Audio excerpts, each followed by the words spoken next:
Doctor, मुझे चक्कर जैसा लग रहा है और मुझे चलते वक्त दम लग रहा है। मुझे क्या हुआ है, जरा चेक कीजिए।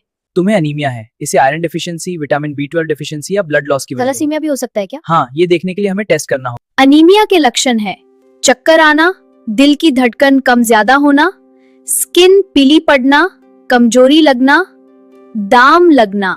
अनीमिया कब कहते हैं? जब हेमाटोक्रिट इज लेस देन 41% और haemoglobin in male less than 13, in female less than 12 and in pregnancy less than 11। Anaemia के कारण समझने के लिए रेटिकुलोसाइट इंडेक्स और मेंजर इंडेक्स इनके बारे में पता होना चाहिए।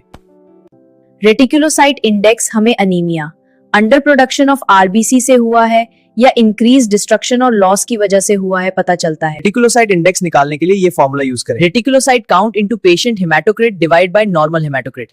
रेटिकुलोसाइट इंडेक्स की वैल्यू अगर 2 से ज्यादा होती है तो ये इंक्रीज डिस्ट्रक्शन ऑफ आरबीसी या ब्लड लॉस की वजह से हो सकता है। रेटिकुलोसाइट इंडेक्स की वैल्यू 2 से कम होने पर अंडर प्रोडक्शन ऑफ आरबीसी की वजह से अनीमिया होता है। एमसीवी नॉर्मल वैल्यू 80 से 100 तक होती है।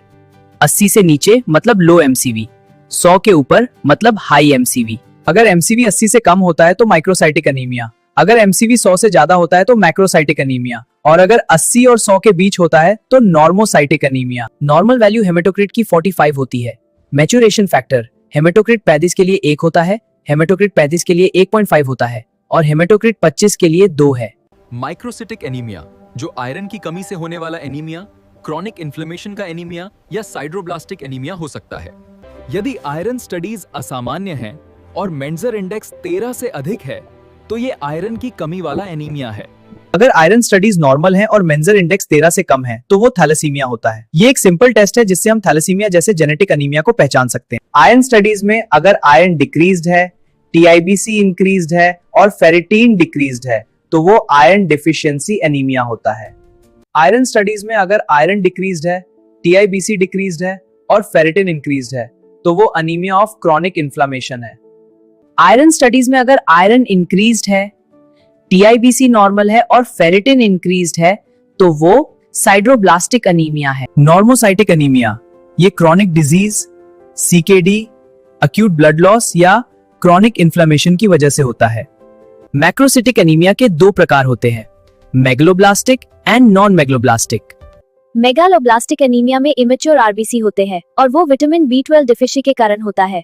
इसमें न्यूरोलॉजिकल सिम्टम्स दिखते हैं। नॉन मेगालोब्लास्टिक एनीमिया में मैच्योर आरबीसी होते हैं और वो विटामिन B9 डिफिशिएंसी के कारण होता है। इसमें न्यूरोलॉजिकल सिम्टम्स नहीं होते। पैनसिटोपिनिया, जब हीमोग्लोबिन, प्लेटलेट्स और WBC एक साथ कम होते हैं उसे पैनसिटोपिनिया कहते हैं। पैनसाइटोपिनिया ये माइक्रोसाइटिक एनीमिया या नॉर्मोसाइटिक एनीमिया इनमें से किस में भी हो सकता है। अगर रेटिकुलोसाइट इंडेक्स 2 से ज्यादा है तो आरबीसी का डिस्ट्रक्शन ज्यादा हो रहा है या लॉस हो रहा है, और इसमें LDH इंक्रीज्ड, बिलिरुबिन इंक्रीज्ड और हेप्टोग्लोबिन डिक्रीज्ड होता है। इसका कारण हीमोलाइसिस या अक्यूट ब्लड लॉस हो सकता है। एनीमिया की ट्रीटमेंट जानने के लिए नेक्स्ट पार्ट जरूर देखना और चैनल को सब्सक्राइब करना मत भूलना।